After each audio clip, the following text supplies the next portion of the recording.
G'day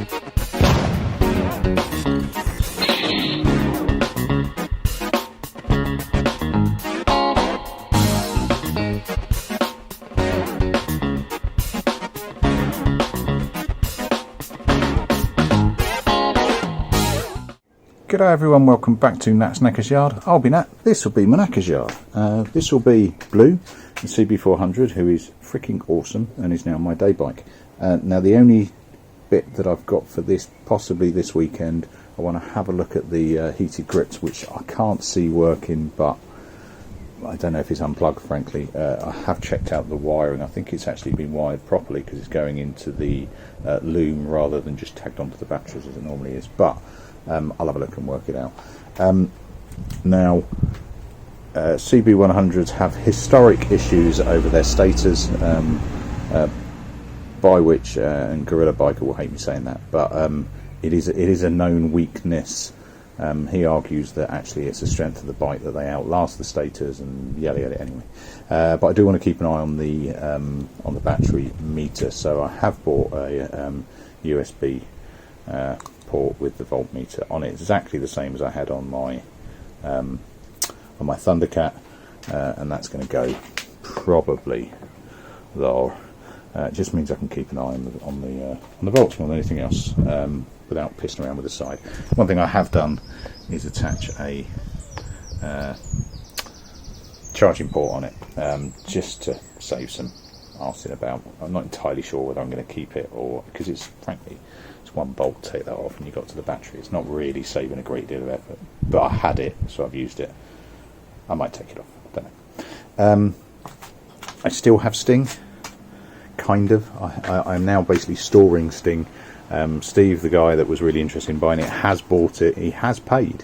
He was going to pick it up yesterday. That would involve a mate of his dropping him off, and he was going to ride it back. His mate's ill, and he couldn't do it, so he drove down, paid.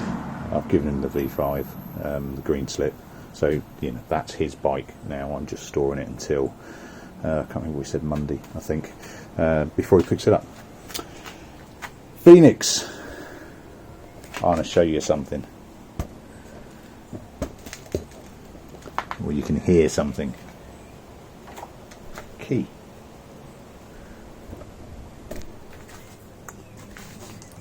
Into ignition. Turn the ignition.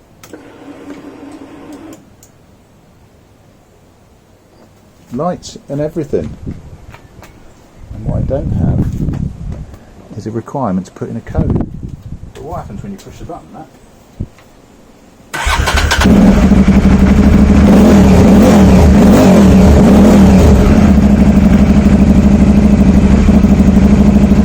Quite a lot.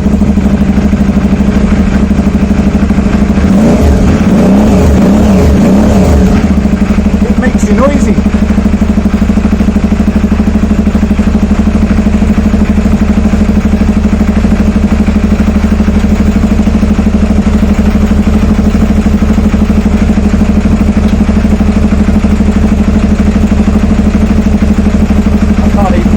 Obvious cuts.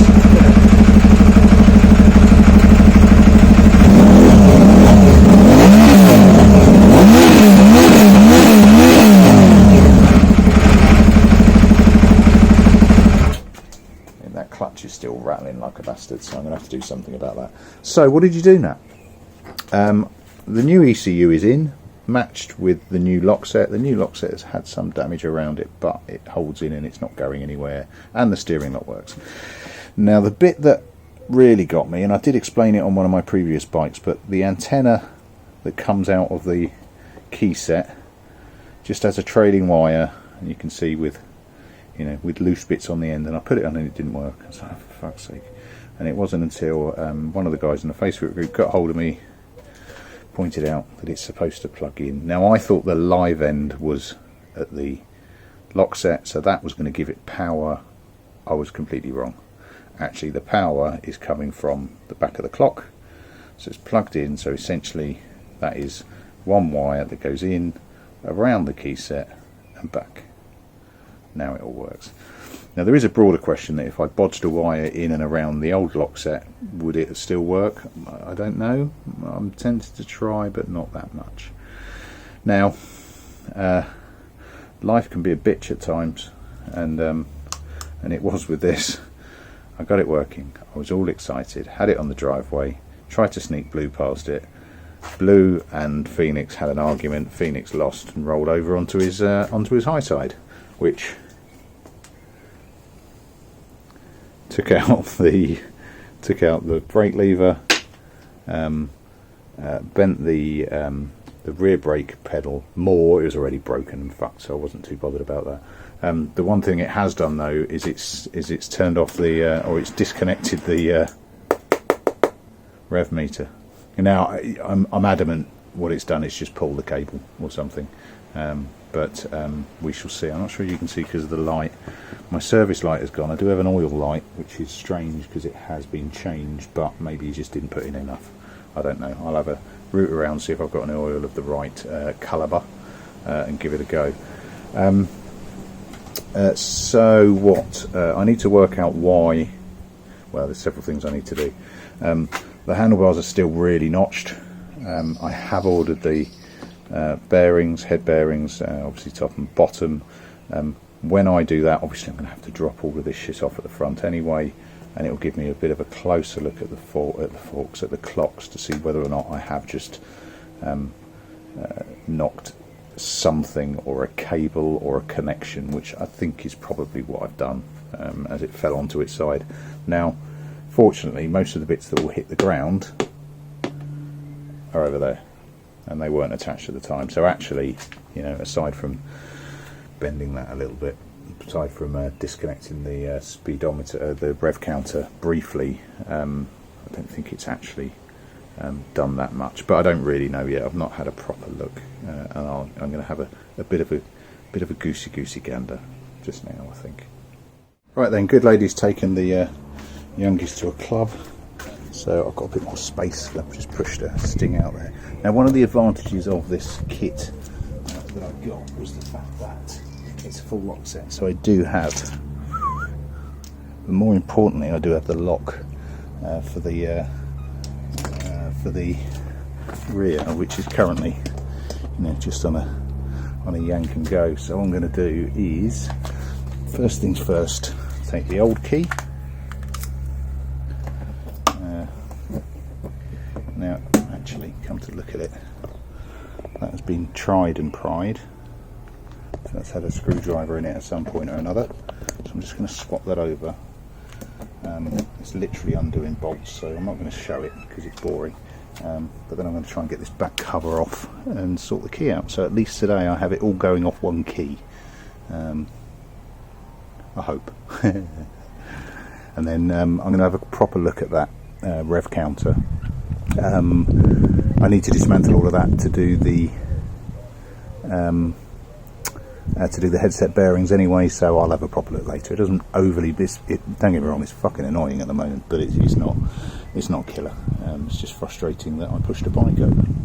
But hey, so tank done, nice and simple. Lock set, a bit more of a pain in the arse to get to it. I just, rather than strip off all the plastic, which was one option, I've just pulled the exhaust off. It's a damn sight easier. By pulling the exhaust off, because it's on these springs, I've got that, which is a spring puller. I think it was from my kids' trampoline. But, yeah, so much easier. So I now have, I'm locking on a key. Right, let's get this exhaust back on. Yeah.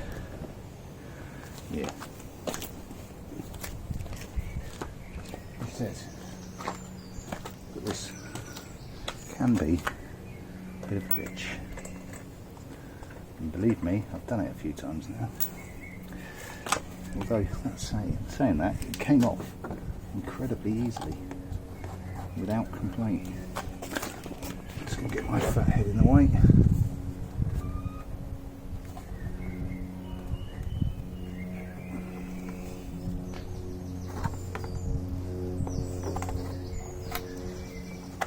I was looking at it going, why doesn't that look right? I got it on the wrong way, you dickhead. There we go. Tweet. Tweet. like a 20 litre, let's put that wrong. These are a fucker to get to. Mostly because my fingers bend in the wrong direction.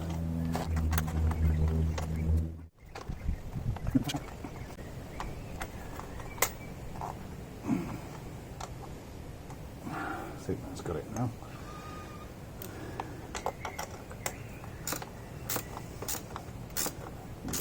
Right, that's started. Let's just get this springs on.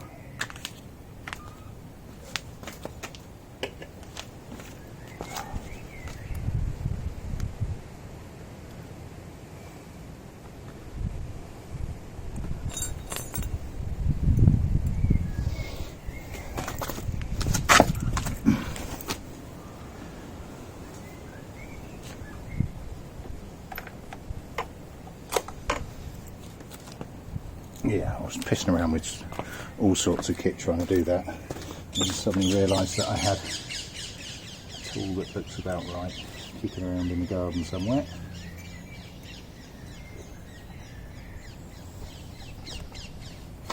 It makes so much difference. There we go. Takes seconds with the right clip.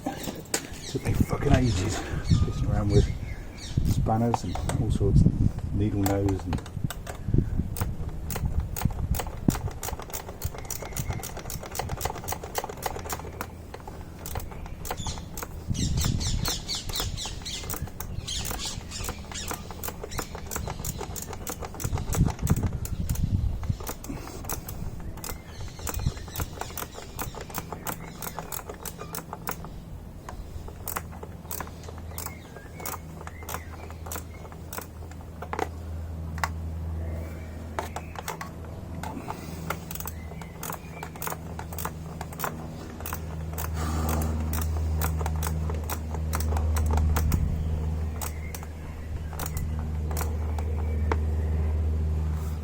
for now. Right.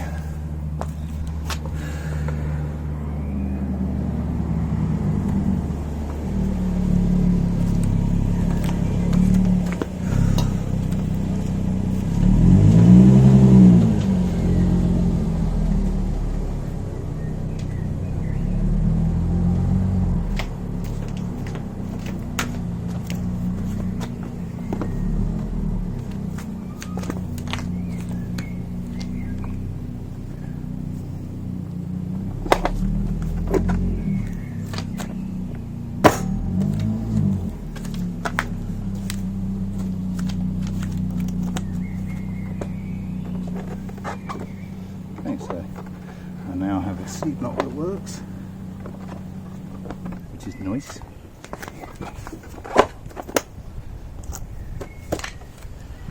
And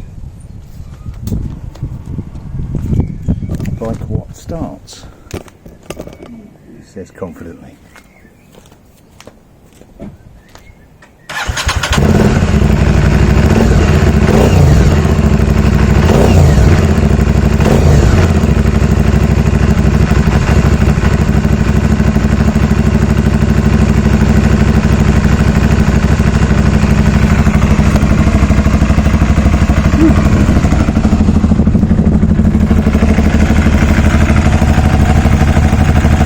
Still quite rattly. I put a little bit more oil in it and I dip the clutch, quietens off.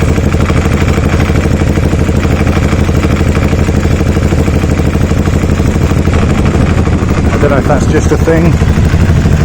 It does sound like a train.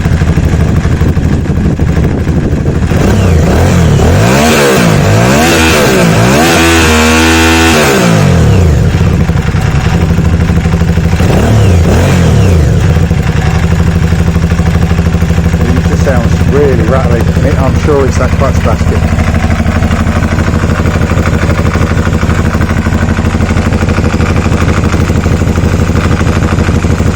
Yeah, I do wonder. I've still got no rev counter, but frankly, I've still got a oil warning. I have to look that up because There's enough in there. Let me get it on a flat surface. I'm going to roll it into the garage, into the middle, and have a look. Right, so there we go. That's the bike in. The oil seems to have sorted itself out. I'm still not convinced over either the level or the sensor, but we'll see. I have taken off the brake pedal and manhandled it back out into some semblance of shape. I didn't film it for the simple reason that I'm not overly proud of the way that I did it, which was essentially a shitload of heat from my electric heat gun, and then just manhandling the bastard back out with thick, heavy gloves that still managed to burn my finger. So yeah, I'm not particularly well. Yeah, if I'm not particularly either sure, keen, or content with what I'm doing, I'm not going to upload it as the way to do it, and then claim that I'm the be-all and end-all. I'm like this bloke. And Jesus, I mean, painting yokes, or wrong, reassembling yokes to put them back on the forks to then paint them in situ. I mean, fine, it's his project, do what you want, but don't tell people that's the way to do it. It's such a shitty way of doing it. Yeah, fucking whatever. And that's not me having beef with Dell. It's like a minnow having beef with a shark, frankly. But yeah, take everything you see on the internet with a pinch of salt if they are trying to teach you how to do things. That's why I don't try and teach. I just do, and you join me on the journey. And I get things right and I get things wrong in possibly equal measures. Right, I think that'll do me on this one. I have a running Aprila again. Aprilia, I should say. I should stop saying Aprila.